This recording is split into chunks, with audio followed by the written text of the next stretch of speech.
Eagle Mound is a group of connected mounds located at the center of the Great Circle earthwork in the shape of a bird in flight. In the 1800s, some unknown persons dug into the Eagle Mound, probably looking for treasure.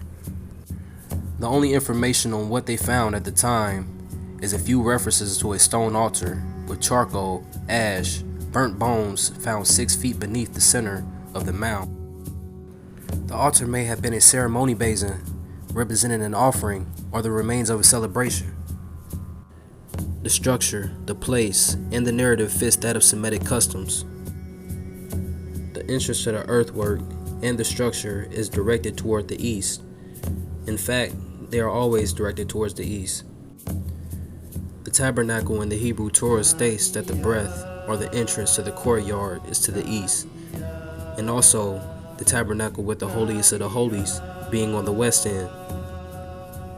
To archaeologists, the Eagle Mound site was also used to observe the full moon rises on certain harvest times of the year.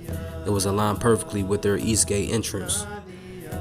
Israelites would have witnessed the same effect during their feast days also, seeing that they had a lunar calendar as well. To them, every 14th and 15th day was in fact a full moon cycle. Having their entrance to the east seemed to be of importance to Semitic peoples, as evident in their writings and ritual building structures.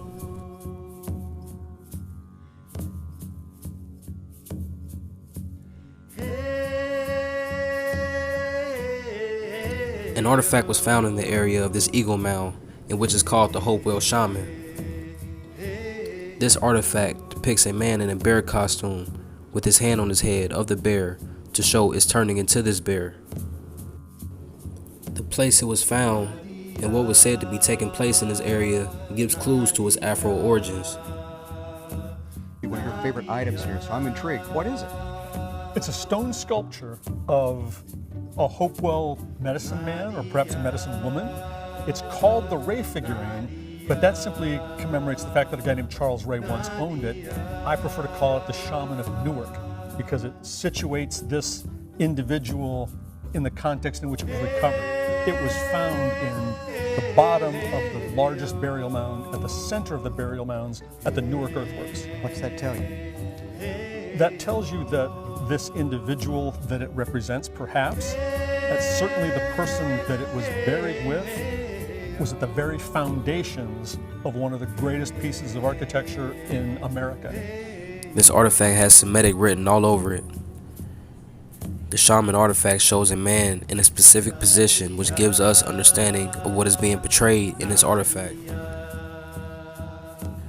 The earthworks serve as an observatory in which they closely observe the cycles of the moon and most likely the knowledge of the constellations. One of the most iconic constellations throughout history is the Big Dipper, also known as the Great Bear or Ursa Major.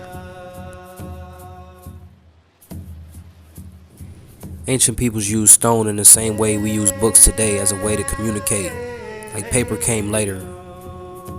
This style of writing is not exclusive to Kemet, but ancient Americas also. The so-called shaman artifact seems to be teaching the movement of the Big Dipper using a personification attribute system. The place this artifact was found was of great importance also. Ohio will be a great place to observe this Great Bear constellation, in which is directly overhead in the springtime, so this could also be used as an indicator of springtime, in which is one of their harvest times. This constellation is also known as the Plow. This constellation is also known as the Plow. This constellation is also known as the Plow. The Hebrew Bible does not give much information on constellations, but a few are mentioned in the book of Job, in which the Great Bear is amongst those few.